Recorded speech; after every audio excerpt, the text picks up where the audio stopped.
Os palestinos aguardam desesperadamente a entrada de 20 caminhões na faixa de Gaza pela fronteira de Rafah, no Egito. A guerra entre Israel e Hamas registrou hoje mais de 5.000 mortes. Nesta tarde aconteceu o funeral de Celeste Fishbein, filha e neta de brasileiros. Longe de acabar, de acordo com Benjamin Netanyahu, a guerra entre Hamas e Israel registra mais de 5.000 mortes em 13 dias. Mais de 1.400 israelenses e cerca de 3.400 palestinos morreram.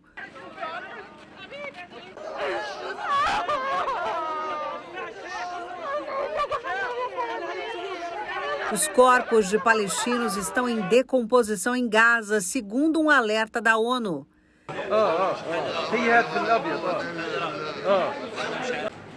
Imagens compostas de muita dor mostram os palestinos recolhendo e reconhecendo os corpos.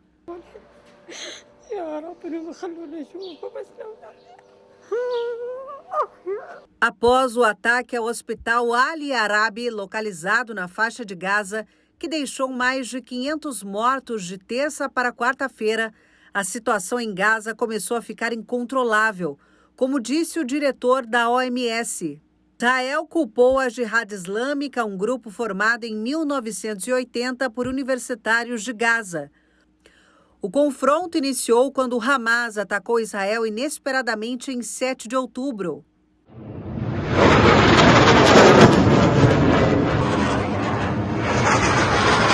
A Jihad Islâmica se uniu à ação do Hamas, de quem recebe apoio público. O país judeu então prometeu guerra contra o Hamas.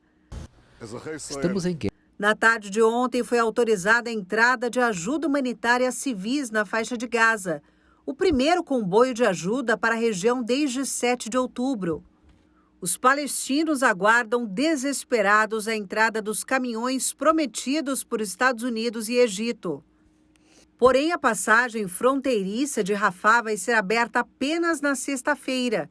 Esse é o único ponto de trânsito para a faixa de Gaza que não é controlado por Israel.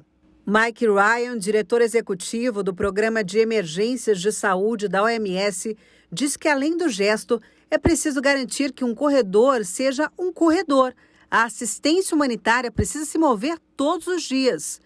2,5 milhões de pessoas precisam de assistência. 20 caminhões são uma gota no oceano de necessidade em Gaza. Mas temos processos de gestão de riscos em vigor. Temos os meios para monitorar a entrega, mas precisamos ter acesso e precisamos ter as garantias de resolução de conflitos, que permitirão ao nosso pessoal operar no local e fazer seu trabalho. Na última terça-feira, o Programa Mundial de Alimentos afirmou que os estabelecimentos tinham comida para mais 4 ou 5 dias apenas. Desde o comunicado, já se passaram 2 dias. Enquanto isso, as ofensivas continuam. Um avião dos Estados Unidos com veículos armados chegou hoje em Tel Aviv, Israel. Nesta madrugada, o último voo da primeira fase de repatriação de brasileiros em Israel pousou na base aérea do Galeão, no Rio de Janeiro. Com a chegada do 6º avião da FAB, somam 1.135 brasileiros resgatados. Animais também viajam com os seus tutores. A guerra destruiu a vida de 3 brasileiros, Hanani Glaser e Bruna Veleano, de 24 anos, e Carla Stelzer, 42 anos. Nesta semana, também foi confirmada a morte de Celeste Fishbein, filha e neta de brasileiros. O comentarista Ney Gonçalves Dias analisa agora a ida do presidente norte-americano Joe Biden, que culminou na liberação da ajuda humanitária nas fronteiras de Gaza e Egito. A ida do presidente americano Biden ao Oriente Médio conseguiu aquilo que o Conselho de Segurança, a ONU e outros não conseguiram. Sob pressão do presidente americano, Israel e Egito liberam entrada de ajuda em Gaza com restrições. Após 10 dias do cerco, como estamos acompanhando, no enclave dominado pelo Hamas, o ingresso inicial autoriza 20 caminhões com suprimentos, já foi permitido inicialmente. São alimentos, são remédios e água potável. Não se falou ainda em combustível, que seria muito importante, porque grande parte da energia do Hamas é produzida por energia com combustível, ou seja, termoelétricas. Pois bem, a cidade de Khan Yunis fica no sul de Gaza. Ela foi bombardeada na quinta-feira. Sabe quem está lá? 15 brasileiros estão lá, aguardando o resgate. O que chama atenção é que Tel Aviv falou para o pessoal: olha, vocês estão no norte, vocês vão para o sul, a gente bombardeia o norte, mas não bombardeia o sul. Aí eles vão lá e bombardeiam o sul. O presidente Biden só não conseguiu duas coisas importantes: evitar a invasão por terra de Israel. Segundo, evitar a permanência depois das forças israelenses que entrarem na faixa de Gaza, de lá permanecerem. O líder militar Yoav Chanel disse que os soldados israelenses estão próximos de conhecer Gaza por dentro. O ataque lançado pelo Hamas em 7 de outubro, que deu início a todo esse conflito de Israel com o movimento islâmico palestino, foi registrado por militantes do grupo e teve imagens divulgadas. As sequências mostram os bombardeios, invasões por terra, ar e mar e incluem até mesmo filmagens em primeira pessoa.